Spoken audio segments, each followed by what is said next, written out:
जय हो। जय कल की महाकालेश्वर। जय गुरुदेव।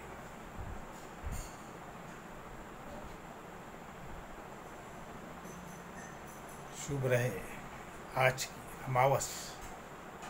ये बहुत शक्तिशाली अमावस है। इसके बाद अक्षय तृतीया आ रही है,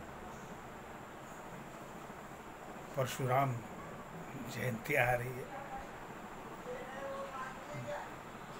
शक्तिशाली महर्षि ऋषि की, इन ऋषियों ने, इन सब ने संकेत दे दिए थे सब। ये कुंडलिनी शक्ति, महाशक्ति जब जागृत होकर स्थिर होती है किसी महान व्यक्ति, उस समय युग परिवर्तन शुरू होता है जो देख रहे 2000 से, और साक्षात वो युग अवतार हो जाता है, कल की अवतार।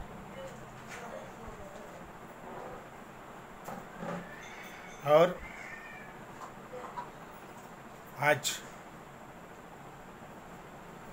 मैंने एक अच्छी पोस्ट आई थी, उसको किया, लिखा था परमात्मा को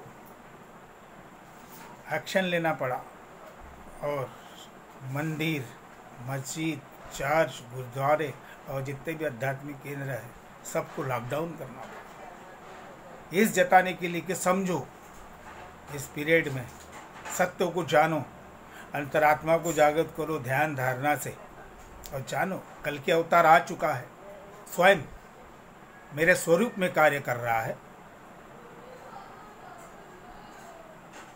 और अपने समय के हिसाब से आजकल बहुत सारे वीडियो चल रहे, कल के अवतार आ गया है 2020 और पूरा समय आ गया है, ये है वो है।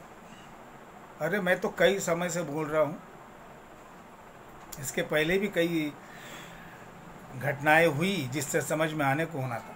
जिस प्रकार से उत्तराखंड में जो जल प्रलय हुआ, लाखों लोग मरे, केदारनाथ में जो गए थे,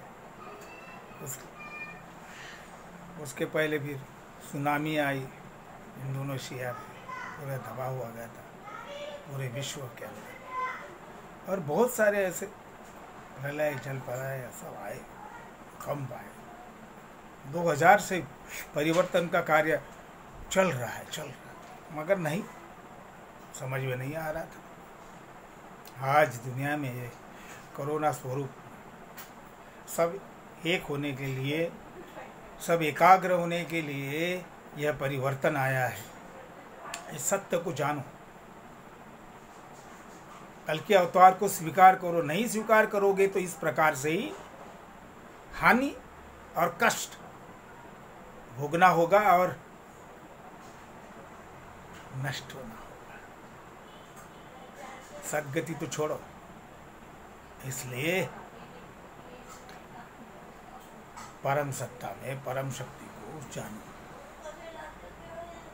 और जितने भी है, आज आ गया है, घोषणाएं हो रही है, वीडियो आ रहे हैं, हम बताएंगे वो कैसा है, क्या नहीं, कल के अवतार आज। अरे ये सब करने की क्या जरूरत है? कल के अवतार क्या कर सकता है, कल के अवतार कौन हो सकता है, इसको समझो, उसके पैमाने समझो, उसकी कुंडलिनी परम शक्ति लेवल पे कितनी स्थिर है, उसका आभा मंडल कितना विशाल है, उसको आरा आभा मंडल कितना विशाल है, उसके ऊपर से जानना होगा उसने क्या कार्य किया है और कितनी शक्ति है उसमें, अध्यात्म स्पिरिचुअल ताकत कितनी है, कितनों को शक्तिपात से कुंडली जागरण करके ध्यान साधना में ले जाता है, यहाँ से लाखों हजारों किलोमीटर पर। ये सारे पैमाने तय हो गए, ऐसा ही तय नहीं होगा। अगर मैं कर सकता हूँ तो मैं होगा, और जो कर सकता है उसके हर उसमें एक परीक्षण करके तय होना चाहिए। बहुत सारे सेंटर ये वो करके रखे इस नाम से, एक वो साला ये साउथ में कल की भगवान था, कैसा उसको गुंडा लगाया पूरे ईडी के अंदर से सारे को। मेरा एक वीडियो आया, फिर उस वीडियो के बाद प्रक्रिया चालू हो गई, फिर दूसरे वीडियो में मैंने आंसर दिया है। मजाक नहीं होता है, परम सत्य को समझना होता है, जानना होता है, अपने बुद्धि चातुर्य से, तर्क वितर्क से, अस्वीकार करने से नहीं होता है। प्रखर रूप से बाहर आता है, प्रखर रूप से परिवर्तन करता है।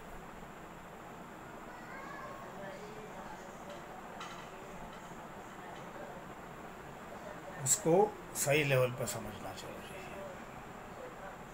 स्वीकारना जरूरी है, शरणागत तरीके से। ऐसा ही नहीं होता है। आज इन मंदिरों में लाखों करोड़ों रुपए का चंदा देते हैं, व्यर्थ है वो। इसके बाद जब खुलेंगे और फिर से लाइनें लगाओगे, फिर से जाओगे, तो फिर से विनाश को भोगोगे तुम।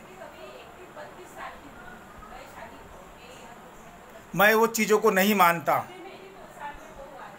अंधश्रद्धाएं फैलाए, परम सत्य को दूर रखे और जन्म मृत्यु के चक्रों में घूमते रहो।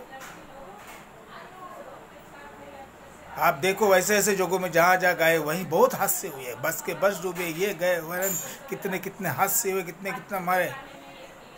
वो अमरनाथ में भी वैष्णो देवी में जाते हुए कितने लोग मर रहे थे, कितने लोग मरे अभी तक। अरे परम सत्य भगवान की तरफ जा रहे हो और वहाँ मर रहे हो, तुम जा रहे हो, वहाँ है क्या? वहाँ नहीं है। गलत कर रहे थे, करके वो अभी तक वैसा हो रहा था। और अभी सब समझो इस सत्य को, प्रखर रूप से कार्य चलेगा। मानव मात्र को समझना होगा, राजनीतिज्ञ से लेकर हर किसी को। कितने भी ऊंचाई पे मानव हो, कितना भी करोड़पति रहे, कितना भी सत्ताधारी शक्ति में रहे, सबको ठीक कर दिया जाएगा, सबको उसकी लेवल दिखेंगी। बड़े बड़े कार्य हो रहे हैं। आज देखेंगे एक बहुत बड़ा तानाशाह किम जोंग किस हालत में है कोरोना में, और ये इसी लॉकडाउन में इसवी में हुआ, क्योंकि वो इतना बड़ा 36 वर्षीय तानाशाह था, इतना दुष्ट तानाशाह था, बड़ा राक्षस स्वरूप में, उत्तर कोरिया का किम जोंग किस हालत में आ गया है, मर रहा है, खत्म हो गया। तो ये युद्ध जो हुआ, इस युद्ध में ही मारा गया है। तो ये अलग से युद्ध चल रहा है, इसको समझो। समझने के लिए, सत्य जानने के लिए है। जय हो, जय हो, जय कल्कि कृष्णा महाकालेश्वर, जय परम सत्य। जब जब सत्य, परम सत्य सामने आता है, वह कार्यरहित होता है, तब सब परिवर्तन आते हैं। और ये इस युग का महान शक्तिशाली अवतार है। ना इसके पहले हुआ इतने शक्तिशाली, ना होगा, और इसके बाद और काफी परिवर्तन आएगा इस पृथ्वी तल पे। जय हो। सत्य को समझ